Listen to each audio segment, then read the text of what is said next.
Okay.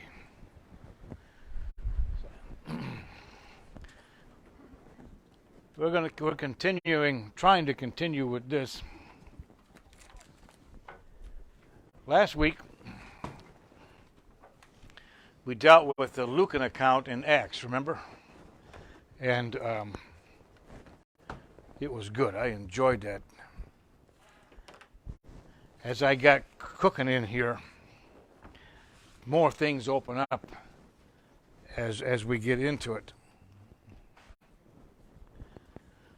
And now my mind is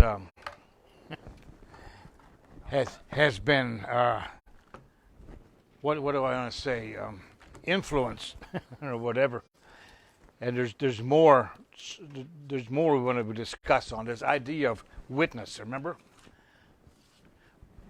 out of the Lucan account in Acts, we're going to be in the Gospel of John though here. And we're going to exegete the passage, beginning with verse 6 down to verse 13 today. But witness. How many of you that were maybe have grown up in church or come into it later, I don't know, we've heard the word witness, be witness. There are those who make really almost a legalistic thing in witnessing. You know, you go one night a week, everybody shows up, and you go all over the place or stand on a street corner and all that kind of stuff. We don't want to be little that in that sense. But that's not really what we're talking about when we're talking about the idea of witness here. So we dealt with Acts that where it said you will be, but your business is to remember, go into Jerusalem, don't leave it, wait there for the promise of the Father. And Jesus articulated what that was, the baptism of the Holy Spirit. And then you will what? Receive an intrinsic ability when the Spirit comes upon you, and you'll be witnesses to me in every part of the world. And remember, on the day of Pentecost, that actually happened. Everybody went out speaking in a different language. We had people gathered there from every part of the world celebrating the harvest feast. And that actually happened right then. What we want to talk about sometime is how valid, if that's the right word, is that for us today, or just how we plug into that and whatnot and what all that's for. Brings up a lot of issues relative to some of our backgrounds anyway. And so that is the idea of witness there. We covered what it means there. And I would suggest that we as Pentecostal and Charismatics have gotten adrift of what the real purpose of Pentecost really was. We've gotten adrift. We've gotten tied up in other things.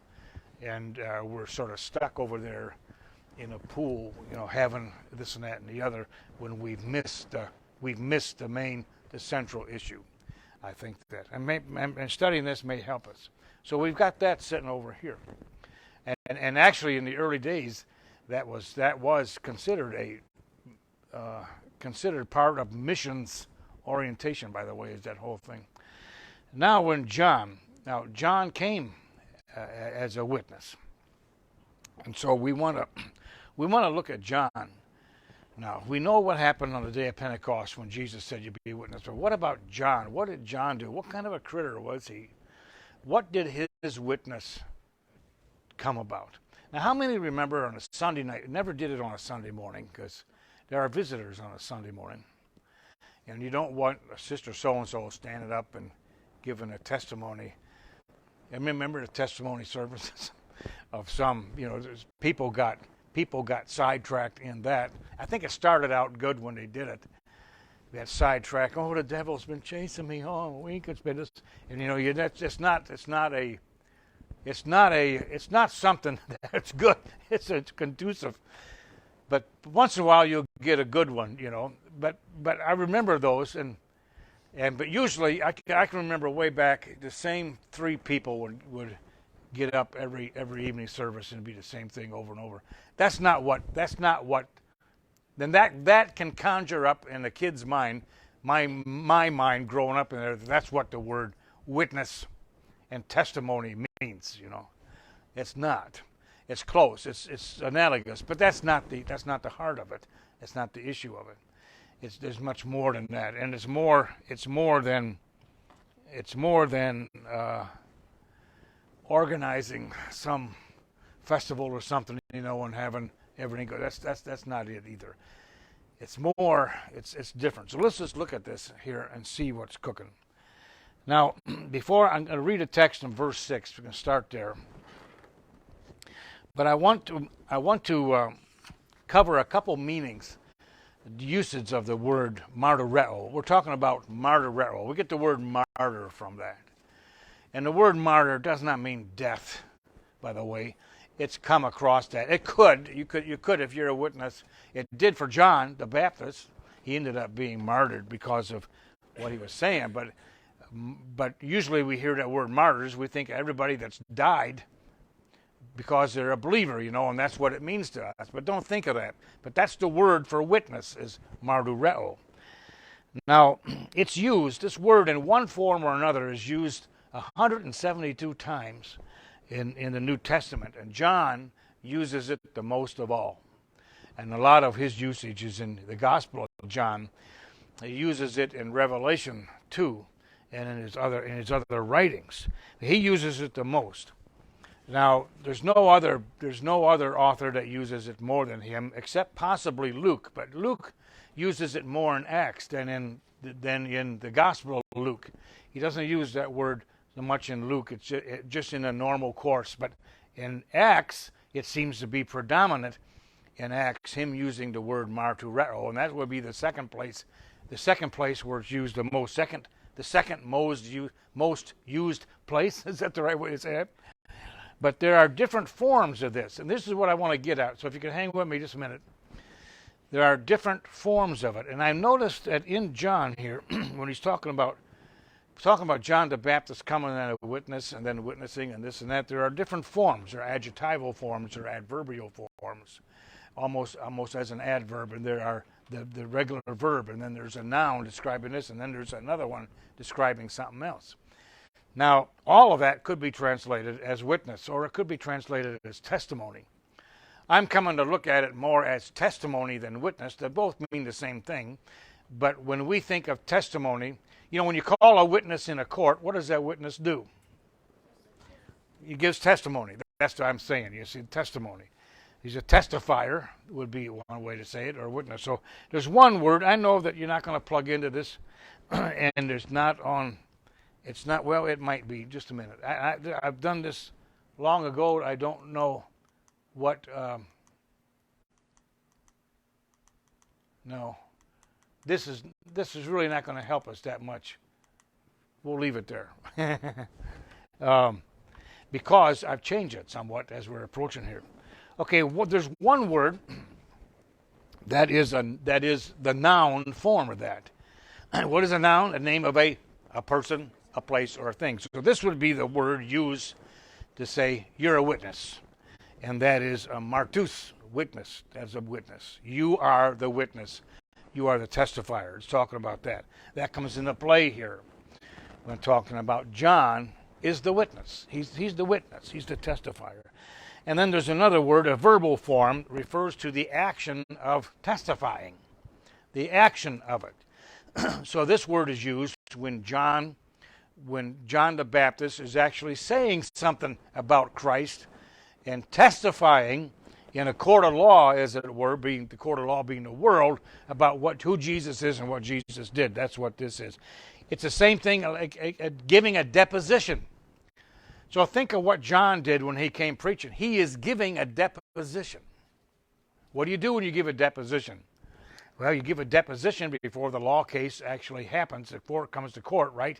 And you're being deposed by both sides, both attorneys, and you're under oath, and you can be held accountable, and that is the legally binding testimony, correct? So it could be a deposing or giving evidence, can be an action of giving evidence, actually giving the evidence, making declarative facts about what happened and what didn't. And then there's a word for the evidence itself, for the body of evidence. It's like, this is his testimony right here. This is his testimony. This is the body of evidence, and this is martyria. That's what that word means.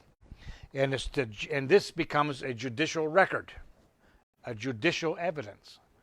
So what John the Baptist did provides a judicial record under oath, let's say, for eternity, for all the time. It's here. God's Word is that. God's Word, the entire Bible, is a witness, is a body of evidence. We don't hear about that much.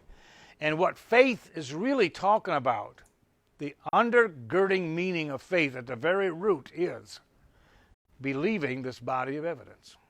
That's what it is. Faithing this body of evidence. I believe this body of evidence. It's legally binding on me and on you, is it not?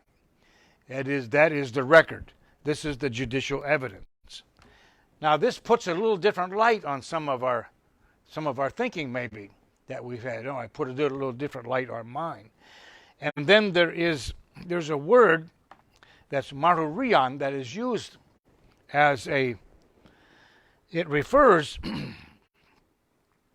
to the testimony in the sense of, now listen to this because it'll sound just a little contradictory, but it is a precise usage and it is not used that much, but it's used to describe John, and that's what I want to get at. This is where I want to go.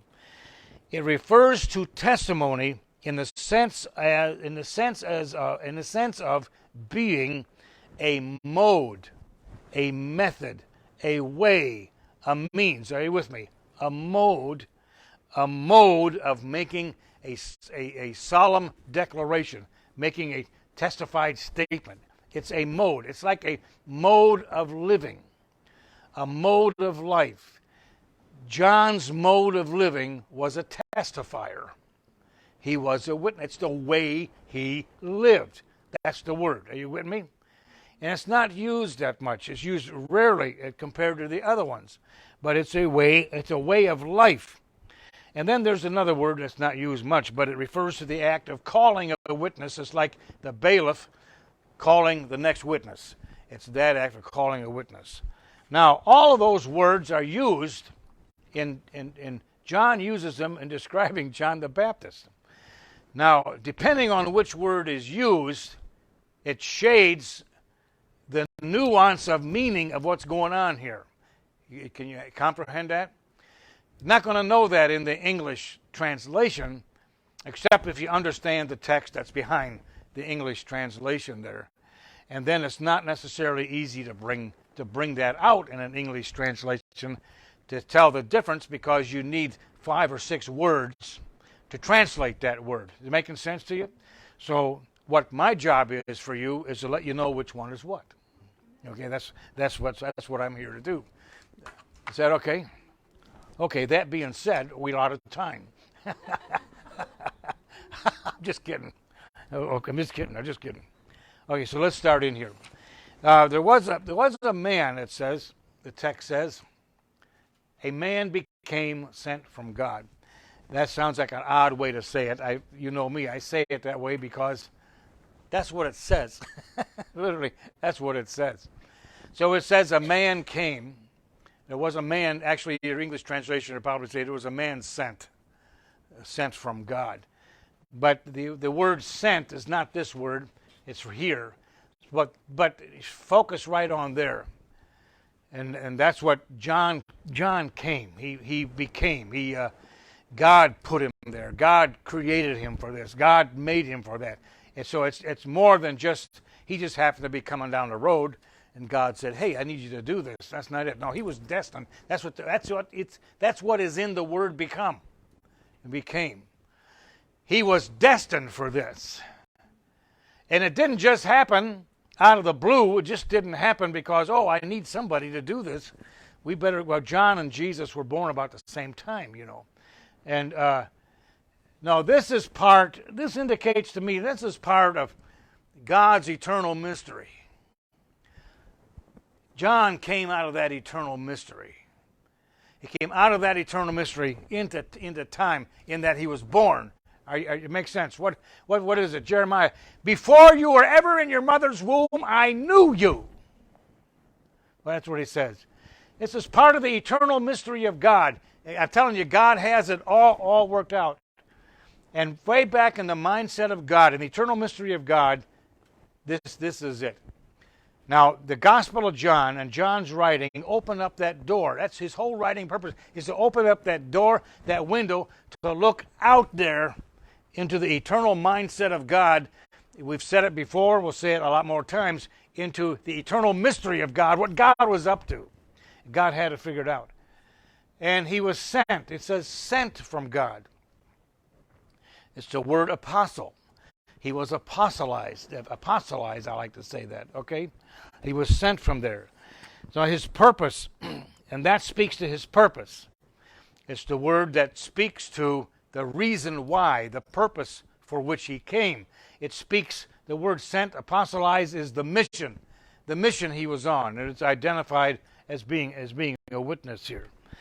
Now, the whole purpose of his life was to live a life as a testifier. I'll use that because it's different and it brings out what I want more. A testifier in the court of law. In the court of law that is a universal court. It's a world court, if you will. Does it make any sense? He was the testifier in this universal court. That light came into this world, but men loved darkness rather than light. John's testifying to that. He's laying witness to that. He is the testifier who is under oath of the Holy Spirit to testify the truth. You get that? That was his mode of living, is one of those words from Martirell. A question for us, if we're not going to get all that far here either. Is this okay, though? The question for us is, how do we fit into that? What kind of a testifier ought we to be, or ought we even to be a testifier? I don't know. What do you think? Are you, because you're a born-again believer, spirit-filled or not, you a testifier simply because of being a born-again, true believer in Jesus Christ, a follower of the Lord? Are we testifiers? I believe so. I believe the Acts passage takes care of that. And there are other passages too as we work through. So then our mode of existence should be one as of a legal testifier concerning Jesus and his life, what he came to do, who Jesus is, what he has done, and God's eternal purpose and God's eternal mystery. Is that making sense to you? Can we make that leap and make sense? I'm thinking so. I've thought that out, and I'm thinking it out even now. Still thinking it to what degree. Now, granted, I think John the Baptist fit a degree that may be up there just a bit because he was the friend of the bridegroom too. As a legal, but he was the friend of the bridegroom. And the friend of the bridegroom, who is the best man at a wedding, essentially, he's a testifier. He introduces that bride to the bridegroom and vice versa. He stands in and takes place. The Holy Spirit is for that now today. Are you with me? But John the Baptist was that, introducing Jesus onto the scene, which is an act of testifying. We're going to see it in here itself. It's making sense. So we be tested. Think of ourselves. The reason why I hesitate here is to think of ourselves. We need to begin, and me first, to think of ourselves as living a life in the mode of a testifier. I like that. Yeah. Yeah.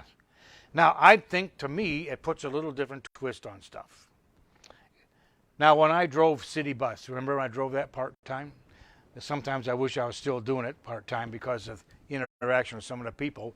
Other times, ain't no way. But there'd be people to get on the bus, and I did that to rub shoulders with people. And I rubbed shoulders with some incredible stuff that you never would realize that's out there, I'm telling you. Here's really something else. What I would do is, let me tell you this. One guy got on the bus and always came out from downtown to Randolph Park and ride. I drove that express bus, of course. And he was a little bit crippled over, and he wasn't right. And he express himself in his head. Now, I'm not a therapist, but it didn't take long to see, because he would get in and let out a blood-curdling scream, and everybody. And I'm thinking, holy mackerel, what in the world is this? He's sitting on the side over here, and I'm wanting to jump out of my seat or get on the phone or something. But I thought, this be cool and see what happens here.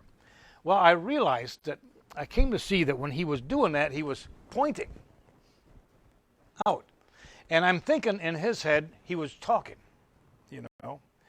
But it couldn't make the right connections. Is this making sense? And that's how it's explained. Now, he drove people away. It just cleared out the front of the bus, and they all went to the back. He stood there. So I got to talking with him in very simple ways, And then he started standing right beside me, standing up, hanging on there as we were driving. And he would start getting all that excited. I said, just calm down. Just talk to me. And he would do that. And we prayed. A lot of other ones, I would just say, pray with them. And say, do you mind? We need to ask God to do something about this. Remember, one guy fell asleep on the bus and stayed asleep all the way to the end of the run out to UTSA. And I look back, and everybody's off except he's laying there out like that, And then the bus was jarring around as the kids got off, and then he woke up. I said, man, you must have missed your spot. I'm sorry, I didn't notice that.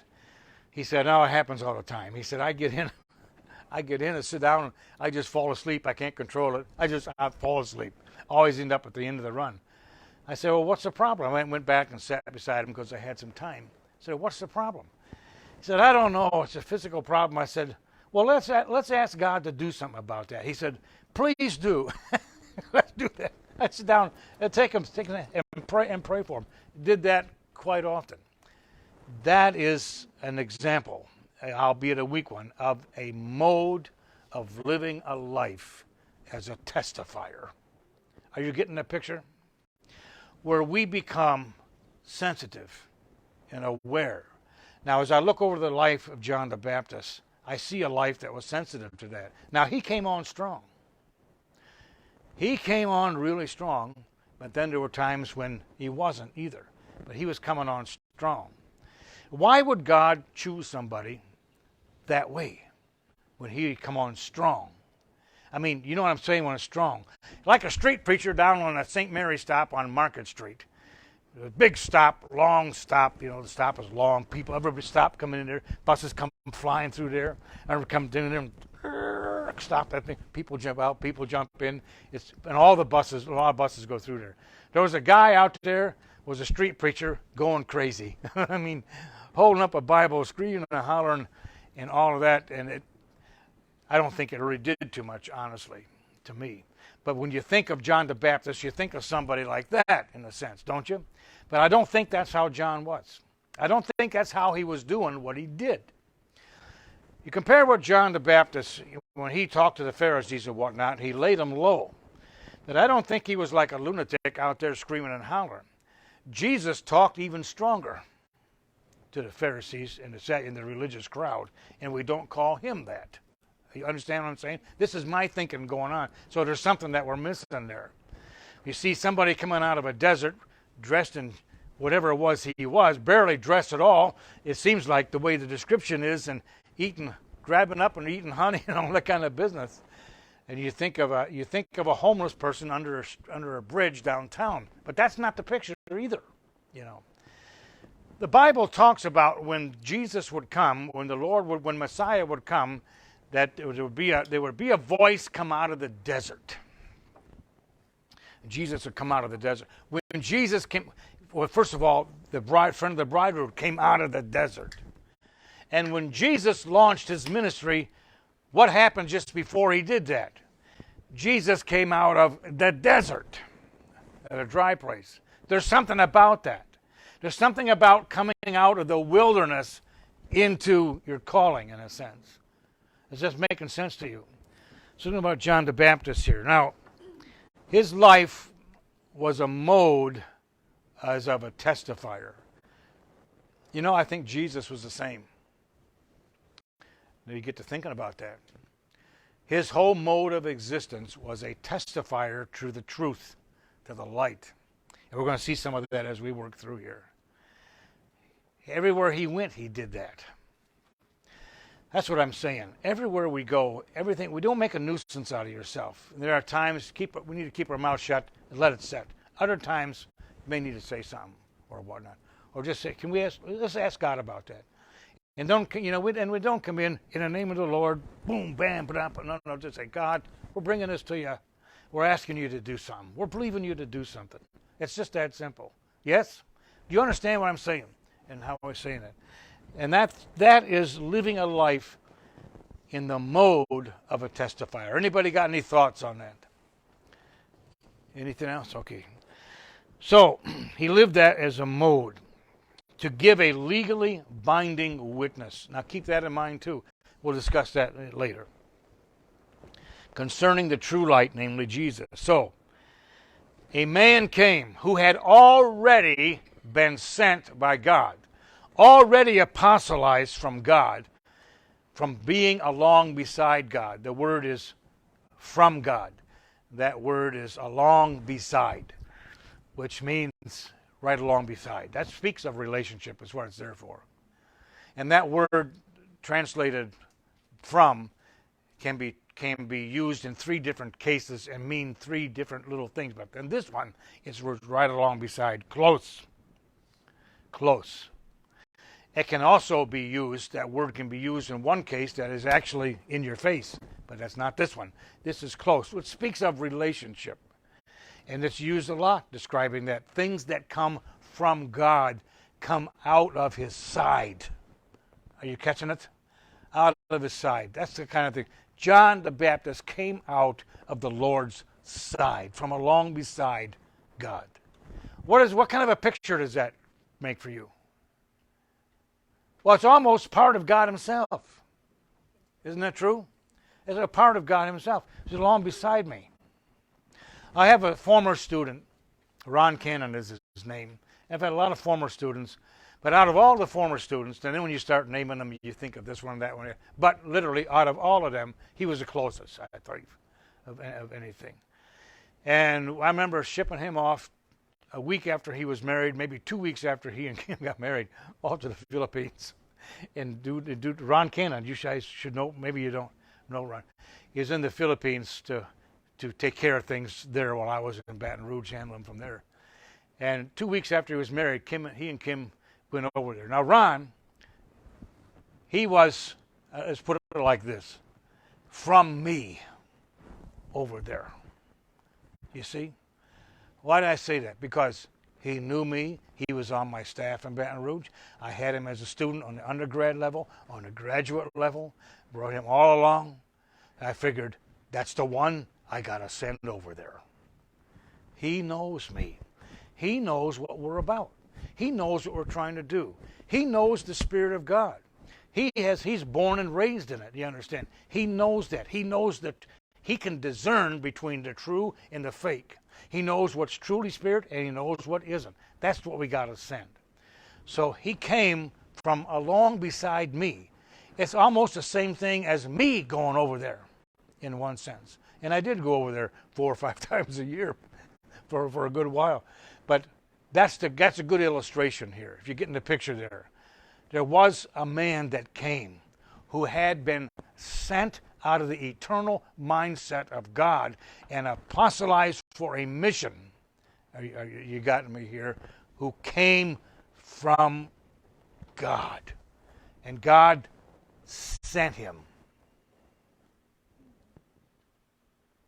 to be the legally binding witness on what was fixing to happen in the person and the life of Jesus that would literally turn the world upside down. The evaluation system, the whole idea of success and failure, all of that would just send all religion upside down. I think that needs to happen again today, in a sense. It needs to be turned upside down because we have a wrong value system. James.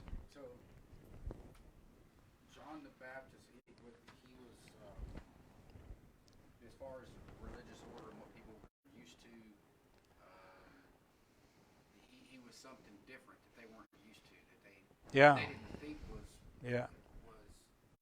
because then later on Jesus, and I hate to jump ahead of you, Jesus said there was no man greater that was born of a woman than Yeah. John the Baptist. And he never did anything, miracle-wise. Yeah. Yeah.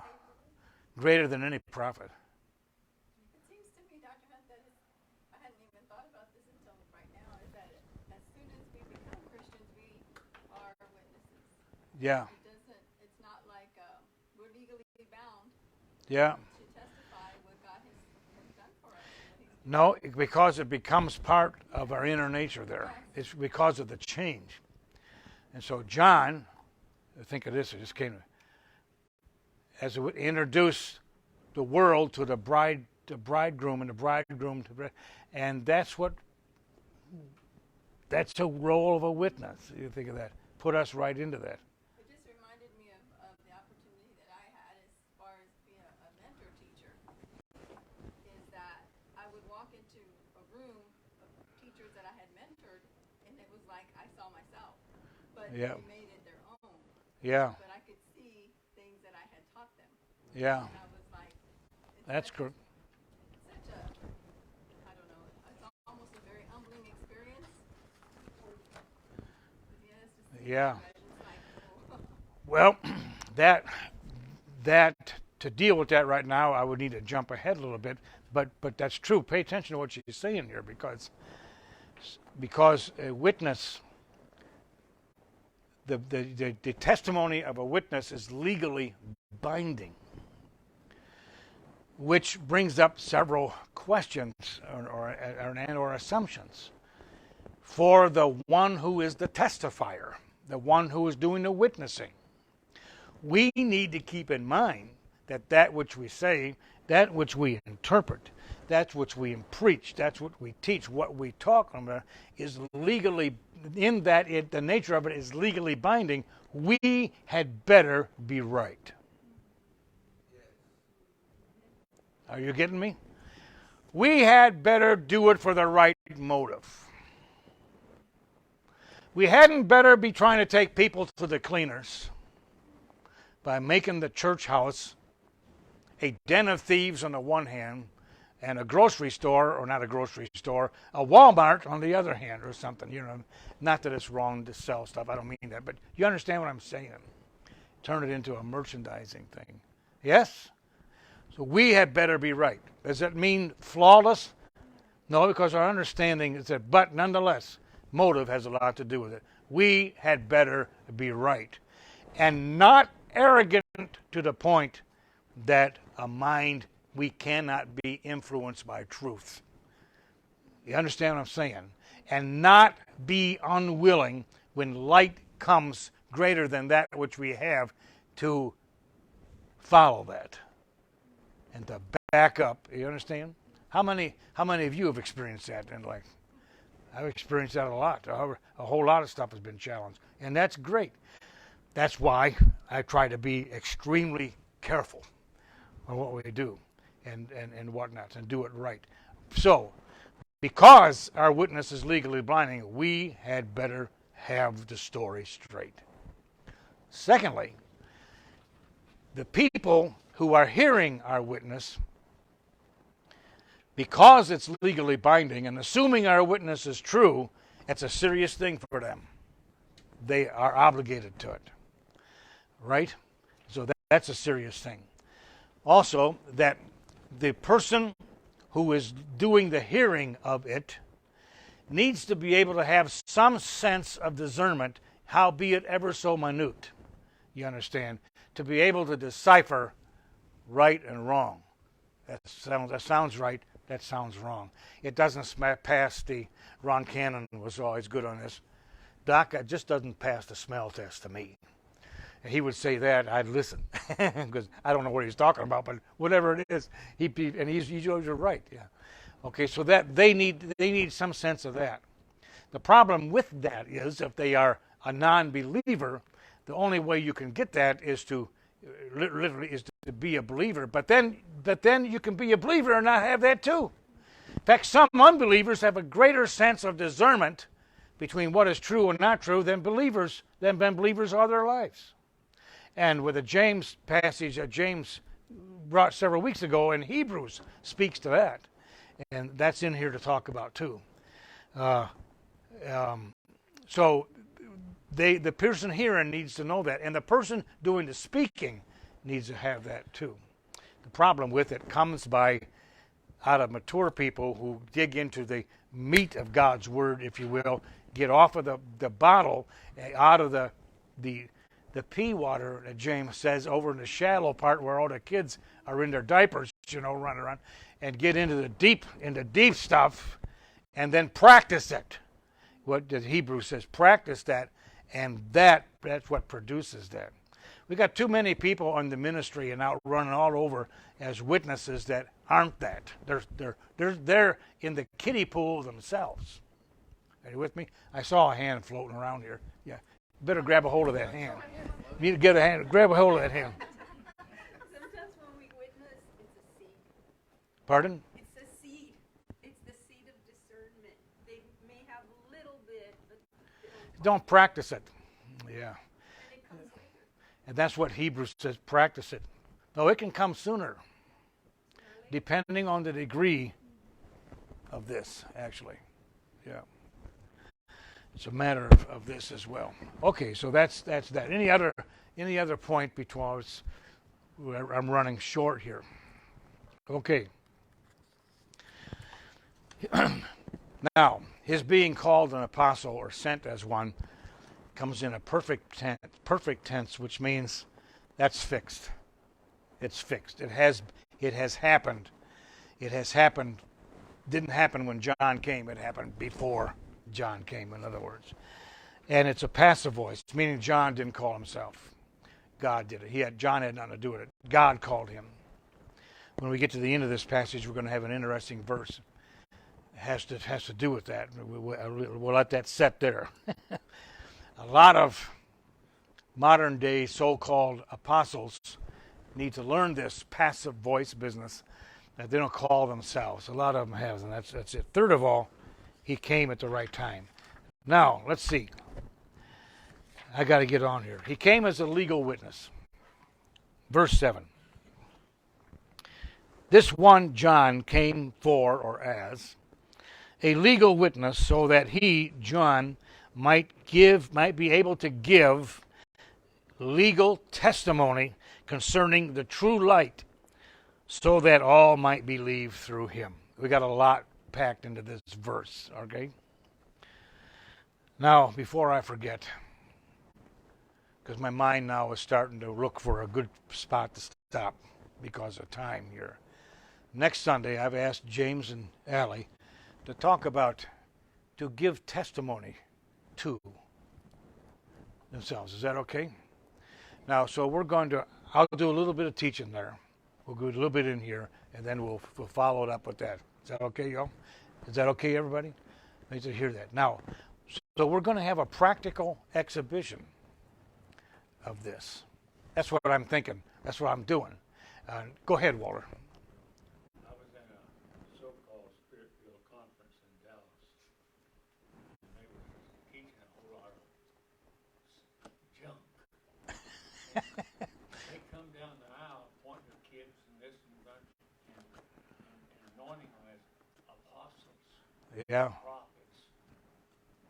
Now that's a real way to become an apostle. Yeah. That's been a meeting from that point on. Well, as long as you get the certificate.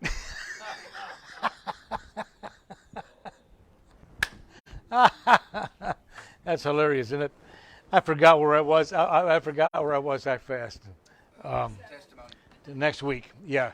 We'll have a real live illustration or whatever of this. All right, and so I'm going to do that, and I hope it works out all right. I don't want to embarrass them or whatnot, but I know a lot of the story, and it's really incredible to see how God has done that.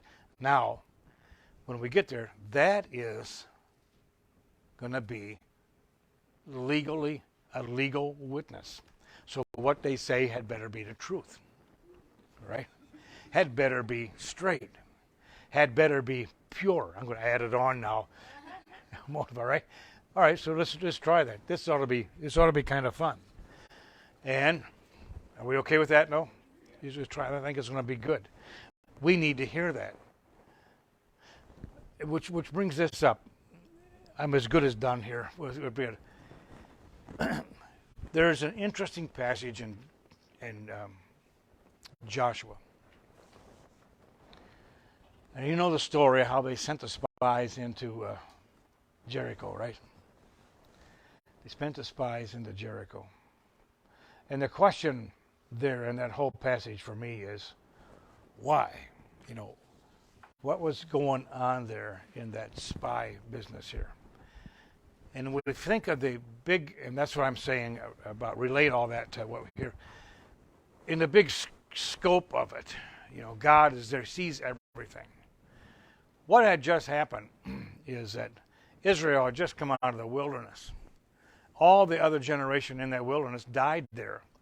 These people who came across the Jordan weren't the ones who died in the wilderness. The ones who died in the wilderness were the ones who were alive when they came out of Egypt. All that whole generation is gone. Done gone. This is all a brand new one. Right? Well, some of them would have experienced, because we got Joshua was one who came out of Egypt and whatnot. Of course, you got just a couple, and Moses was there, but he died before getting over there. But nonetheless, so we got a whole new crew here who hadn't experienced all that necessarily. And so they don't have, it's like today, they don't have the history with them on how they got across the Red Sea and all of the trouble, 40 years of trouble in the wilderness, right? And man, there was a lot of trouble. It'd take a year to study all that itself, all the way up until now. Now they get across, they just come across the Jordan River with a tremendous miracle. The water's backed up, just like the Red Sea, essentially. They're redoing the Red Sea, in a sense. What? For this generation. Yes? They need to see that. We've got a generation out there that doesn't have a clue. We call it being dumbed down. I think our generation let it down, probably. They don't have a clue. Now, given the fact that they don't have a clue, a lot of them now don't even want a clue. It's that bad. I guess Yes. I'm one of them because I never connected crossing the Jordan with the Red Sea. Yeah. Never connected in all my years. Yeah. And I know it's true. Yeah, it is. Yeah, and so now they're over there, and now there's Jericho. It's a big challenge. Israel has never fought a battle like this before. These people never have. They don't know what's going on. So Joshua sends, why in the world are we going to do this? Joshua sends, how many spies? 13? 12. 12.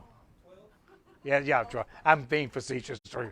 There's 12 apostles and 12 spies. And they all come back, and we know the story of Rahab. Rahab pulls them in and hides them, and they talk with Rahab. And Rahab tells them the situation in the city.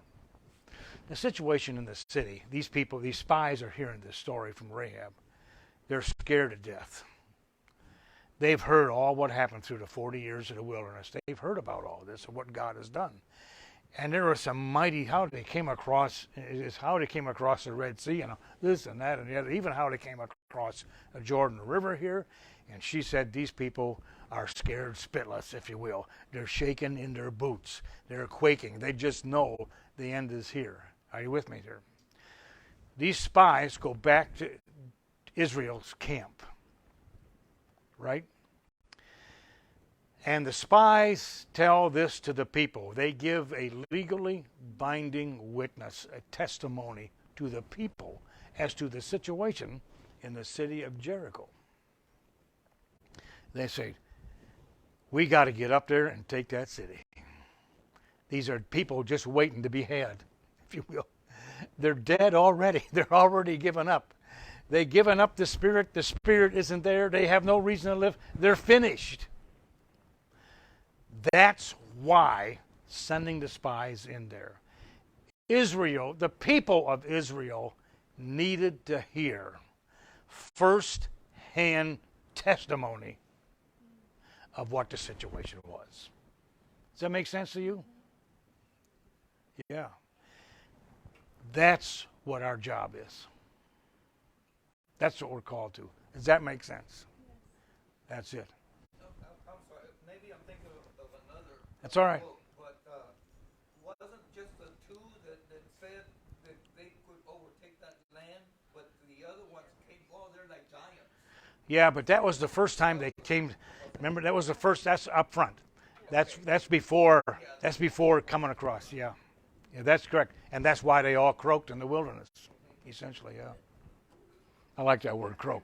It's And croak. then they crossed the Jordan and they did those memorial stones. Exactly. They would remember it. So you don't tear down George Washington's statue. That's right. Okay. Yeah. That's when you tell people the story of what George Washington did. Yeah. Now, okay, so we'll get we got 3 minutes. I try to be done by 11:30, but that's what we ought to be doing. Is recounting the true history.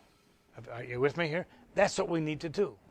That's what we need to do. I remember in the Philippines, I'd go over there in Dulag or some other place. I'd be telling them the Philippine people.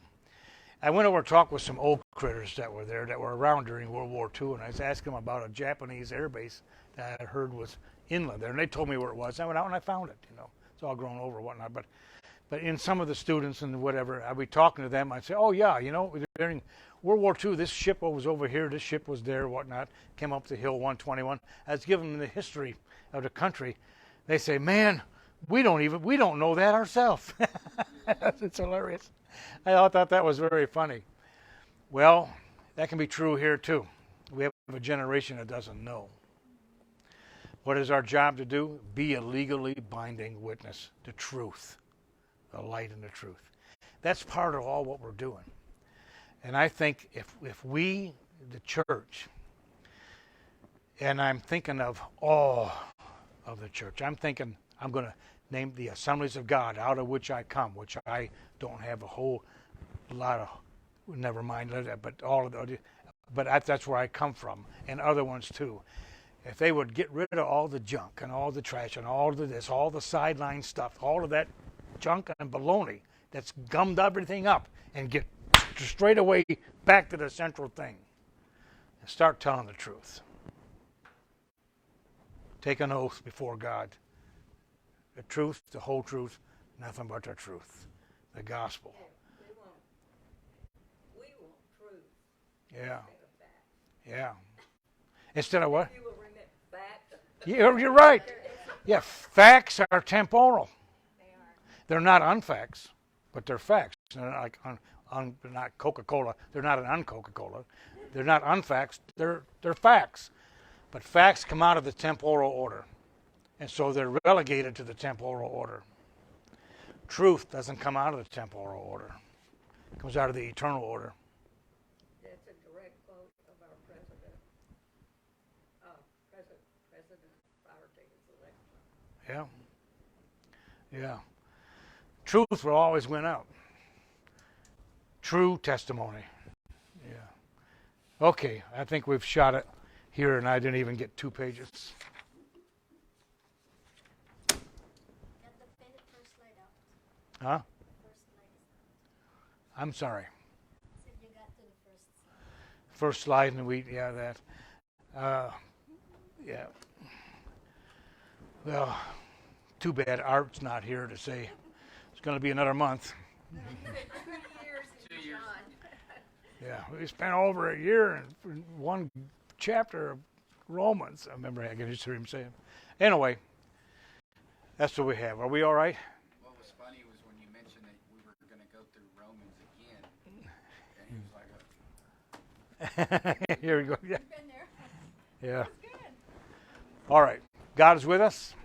Okay. Shirley, will you come and do something? "Will you come and do something?"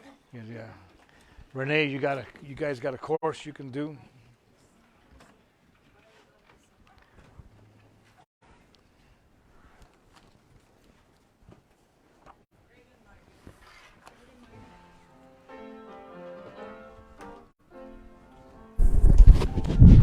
Great and mighty is the Lord our God.